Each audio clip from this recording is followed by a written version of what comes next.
কি হয়েছে মায়া? কি হয়েছে তোমার? দেখি কি চান? বাইরে হন, বাইরে হন। আমি জামাল শিকদার, তোমার স্বামী। কি হয়েছে তোমার বলো? আপনার আমি চিনি না, আপনার লগে আমার বিয়ে হয়নি। আমার স্বামী কই? আমার স্বামীটা দেখে। আমি তোমার স্বামী। কি হয়েছে তোমার বলো? এই যে আমার তো ওনার লগে বিয়ে হয়েছে, আপনার আমি চিনি না। আপনি এখন এই ঘর থেকে বাইরে যান, নাহলে কিন্তু আমি সিলাই মানুষজন জড়ো করবো। এটা আমার 1 বছর আগের ছবি, তখন আমার অ্যাক্সিডেন্ট হয়ে মুখ পুড়ে যায়নি। একটু খেয়াল করে দেখো, আমি তোমার স্বামী। হ্যাঁ, বছর আগে ছবি। তার মানে প্রতারণা করে আমার বিয়ে করছেন। আমি এই বিয়ে মানি না, এই বিয়ে আমি মানি না। মায়া, এসব আবল তাবল তুমি কি বলতেছো? বিশ্বাস করো, আমি বিয়ের আগে কিচ্ছু লুকাইনি। দেখেন এত কিছু আমার দেখার সময় নেই। না লগে আমি কোনোভাবেই সংসার করবো। কালকে সকালের মধ্যে আমার মামাকে বাড়িতে দিয়ে দেবেন। তুমি আমাকে হঠাৎ করে দেখছো, এই জন্য ভয় পাইছো। আস্তে আস্তে সব ঠিক হয়ে যাবে ইনশাল্লাহ। স্যারে দেখলে ভয় লাগে, ঘৃণা লাগে, তাহলে কেমনে সংসার করবো? আপনার লগে আমি কখনোই সংসার করবো না। আপনি বলছেন এই ঘর থেকে বাইরে হয়ে যান। তাহলে দেখে আমার ভয় লাগতেছে, ঘৃণা লাগতেছে, বাইরে হয়ে যান। আর আপনি যদি এই ঘর থেকে বাইরে না হন, তাহলে আমি ঘর থেকে বাইরে হয়ে যাইতেছি। বাইরে হন। ভাবি কোথায়? ভাবি, ভাবি। তোর ভাবির টাকার দরকার নাই, নাস্তাটা খাইয়া কলেজে যা। ভাবিরা সাথে যদি সকাল সকাল নাস্তা করি, সারা জীবন খোটার উপর থাকতে হবে। আম্মা তোকে কি বলছি শোনস নাই? তুই তোর মতো খা। আমি তাহলে উঠলাম। আম্মা কি হয়েছে কিছু জানো? কিছু জানি না, তো ওই ঝগড়া টগড়া কিছু মনে হয়।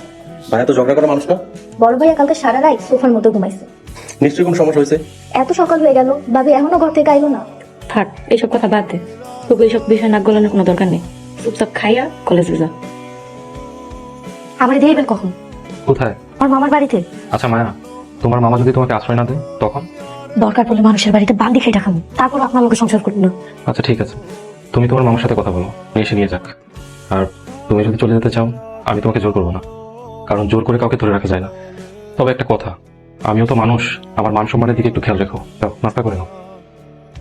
এখানে সব নাস্তা দেওয়া আছে, মন চায় নিজের হাত দিয়া লইয়া খাও।